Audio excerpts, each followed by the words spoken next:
Meus irmãos e amigos, mais uma vez vos saúdo com a paz do Senhor Jesus Cristo. Quem está falando é Everton, professor e amante de Escola Bíblica Dominical.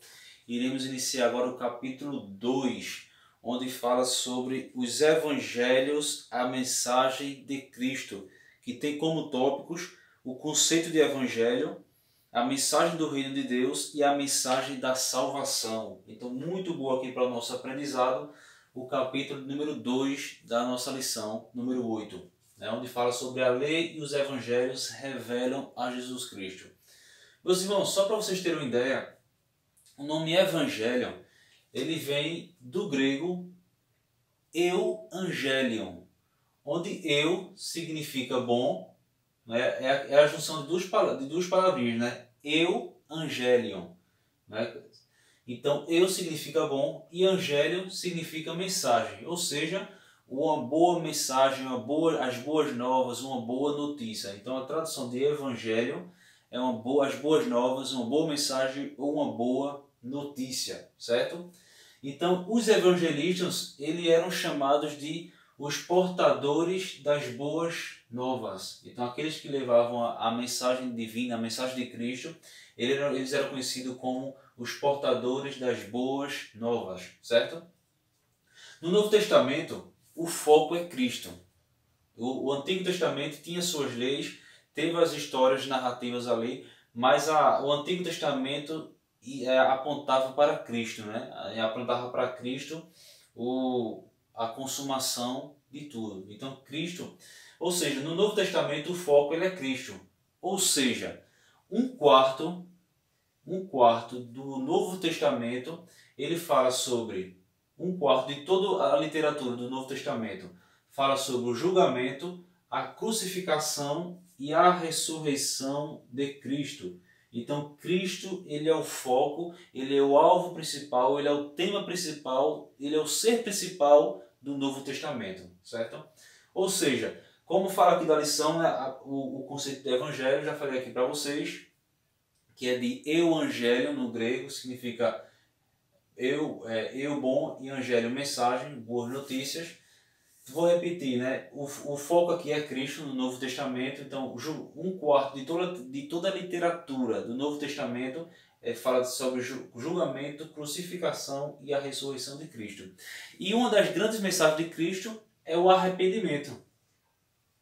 O arrependimento, ele é a chave para se entrar no reino dos céus. Sem o arrependimento, ninguém pode entrar. Ou seja, nós vimos aqui que arrependimento, ele vem de uma raiz do hebraico chamado Na'an, ou Nahan, que significa mudança de ideia ou mudança de propósito, certo? Então, no Antigo Testamento tem essa palavra arrependimento. Já no Novo Testamento vem do verbo hebraico shub, que significa converter-se, mudar de caminho, ou também é utilizado também em algumas palavras como converter-se, como arrepender-se, perdão. E nós vemos aqui que já no grego, né, a palavra arrependimento, ela vem de uma raiz chamada metanoia, que significa mudança de pensamento, certo? E o arrependimento é isso. É nós mudarmos de pensamento, nós mudarmos a nossa intenção do nosso coração. Então, arrependimento, ou seja, é uma mudança de pensamento, é uma mudança de propósito, é ir na contramão do mundo. Então, arrependimento é a chave, arrependimento é um dos pilares da salvação. O arrependimento é como se fosse a chave, é como se fosse o passaporte para nós entrarmos no reino dos céus. Certo? Vamos lá. Então, deu para entender, né? Sobre a origem de euangelion no grego, arrependimento, né, que Cristo é o foco do Novo Testamento. E vamos lá. Os 4 evangelhos, nós vemos lá os 3 primeiros evangelhos, Mateus, Marcos e Lucas. Eles são chamados de evangelhos sinóticos. E por que chamados sinóticos? O que significa esses sinóticos? Sinóticos vem do grego sinopsis, que significa ver em conjunto. Por quê? Porque eles praticamente usaram a mesma literatura, usando palavras diferentes, mas tanto Mateus como Marcos como Lucas, que são chamados de evangelhos sinóticos, que se vem do grego sinopsis, que significa ver em conjunto, eles se apegaram ao ministério de Jesus ali na região da Galileia. E eles, se nós lermos Mateus, Marcos e Lucas, nós vamos ver que nessa literatura desses três evangelistas, eles se apegam muito, eles falam muito, respaldam muito sobre curas, certo? Eles usam muito essa literatura, falam sobre curas, exorcismos e parábolas, certo? Então por isso que eles são chamados de evangelhos sinóticos, porque tem praticamente a mesma literatura, apesar que usando uma linguagem diferente. Já o quarto evangelho, que é o livro de João, certo? O livro de João, ele não é considerado um evangelho sinótico. Por quê? Porque o ministério de João, ele já se respalda mais o ministério de Jesus na Judéia, indo e voltando para Jerusalém, e o evangelho de João, ele se apega mais aos discursos, dificilmente, o evangelho de João, ele não fala em exorcismo, ele não cita essas citações de exorcismo, curas, ele se vê muito poucas curas no evangelho de João, porque o livro de João, ele se apega mais nos discursos mais profundos de Jesus, quando Jesus dizia, olha, eu sou a videira, né? eu sou a videira. Quando Jesus dava mais esses discursos mais profundos, que era mais para impactar o interior do ser humano, então ele é mais respaldado no livro de João. Por isso tem essa diferença entre livros sinóticos e os não sinóticos, que é o livro de João. Ou seja, por exemplo, então nós vemos aqui, então deu para entender, né? Só para recapitular, lembrando que os evangelhos não é uma biografia de Cristo, porque não conta tudo de Cristo. A adolescência de Cristo conta muito pouco. Então os evangelhos não é uma biografia de Cristo, porque se fosse uma biografia, teria que ter mais conteúdo falando de toda a vida de Jesus Cristo ali. O próprio João falou que se Jesus fez tantas coisas que não estão relatadas no livro, que se fosse copiar tudo os milagres, tudo que Cristo fez, seria inúmeros de muitos livros escritos ainda, que nem caberia ainda no mundo, foi o que João falou. Então nós vimos que não é biografia, certo? Então, após o batismo de Cristo, após ele vencer a tentação ali no deserto, Jesus ele inicia falando sobre o reino dos céus, né? Ele fala sobre o reino dos céus. Por exemplo, vamos ler lá no livro de Mateus, capítulo 4. Mateus, capítulo 4, versículo 17, que diz o seguinte. Mateus 4, 17, que diz o seguinte: Desde então começou Jesus a pregar e dizer: Arrependei-vos, porque é chegado o reino dos céus. Arrependimento. Então nós vemos aqui Lucas, vamos ler lá em Lucas ainda capítulo 2. Lucas capítulo 2, versículo 11, que diz o seguinte. Lucas 2. Pois na cidade de Davi vos nasceu hoje o Salvador, que é Cristo e Senhor. Então Cristo recebeu esses três títulos: Salvador, Cristo e Senhor. Ou seja, o que é Cristo? Cristo significa ungido. Então nós vemos aqui que falava tudo isso aqui. Então vamos ler no livro de João ainda, no livro de João, capítulo 20, certo? No livro de João, capítulo 20, só para vocês terem uma ideia. João 20, do 30 e 31. Jesus, pois, operou também em presença de seus discípulos muitos outros sinais, que não estão escritos neste livro.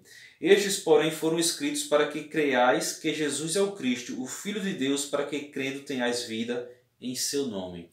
Então nós vemos aqui que Cristo, ele começou a falar sobre o arrependimento e pregando o reino dos céus. Mas agora tem uma curiosidade aqui. Nós vamos ver aqui nos evangelhos falando sobre o reino dos céus e o reino de Deus. O reino dos céus, ele é comentado somente no livro de Mateus 32 vezes. Aí eu coloquei aqui, reino dos céus versus reino de Deus.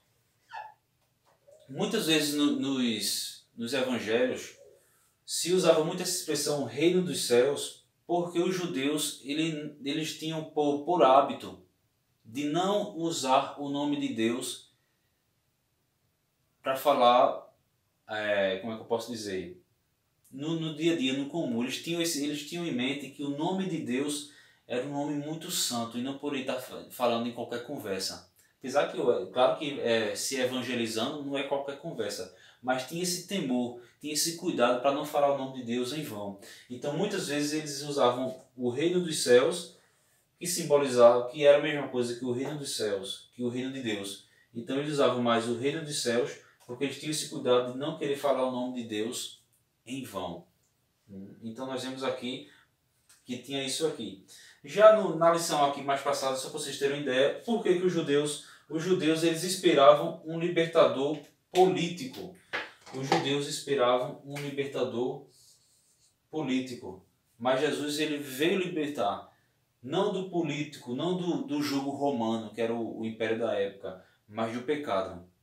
Então, Cristo significa ungido, certo? O nome Senhor, ele é um título divino, certo? Ele é um título divino. E o nome Jesus vem da expressão hebraica Yahvé salva, ou Yahvé é salvação, certo?